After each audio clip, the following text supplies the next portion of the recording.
I'm now speaking with Brenda Majors. Brenda, who are you down here representing? I am representing a couple of things. I'm with IDAAC, and I'm also doing the spiritual aspect of the festival, and we're asking trivia Bible questions.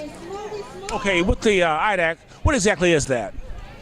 That is an organization that's responsible for helping individuals understand the importance of voting and also the ability to be in private and public office. Okay, so now, are you involved with the education of the issues and that type of thing also? Yes, I am. And one of a recent program we did, we helped individuals talk about why voting was important from a voter's perspective. And so we had Yvonne Krigler talked about her history in Mississippi with voting, how she was introduced to voting, how important that was to her family, and how that heritage was passed on to herself. But you know, what has happened? Because over the last couple primaries, and especially in this area that we are right now, folks aren't showing up to vote. I mean, what's the problem? Because all the folks that live in the area are pretty much, they're all from the South basically, and they all went through all these things, but yet nobody is voting. I think there is an apathy for voting is concerned. I don't know if it's because of those who are running for office and the confidence that they have in those representatives for the presidency. I don't know if it's because they feel that their vote has no power or worth. That's why we're trying to educate people to let them know that their vote does have power and it does have worth and it does make a difference. So, you know, different people say to me when we ask about voting, it doesn't make a difference. Why should I vote? That's what I hear often. So we're trying to help work through the apathy that people have by getting them involved, educating them, being at events like this to talk to them about the importance of voting. But in terms of trying to end the apathy, why is it that when people do bring forth ideas that they want to introduce to the Republican Party or to the Democratic Party, that it's hard to get anybody to listen?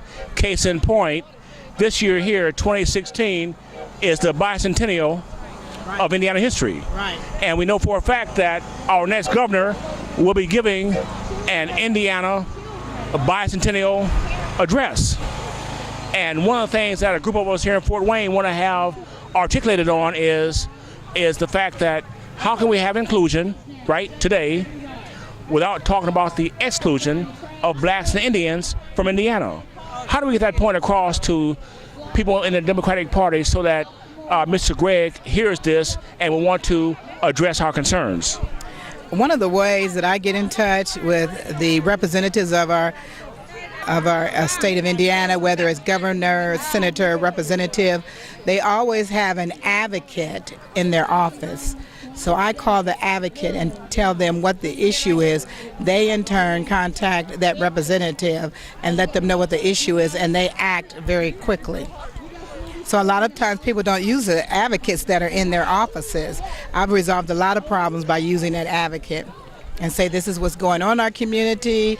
We need representatives here to help get rid of some of the apathy, to let them know that you're not sitting in an office someplace else, but you're here being involved in the Fort Wayne area.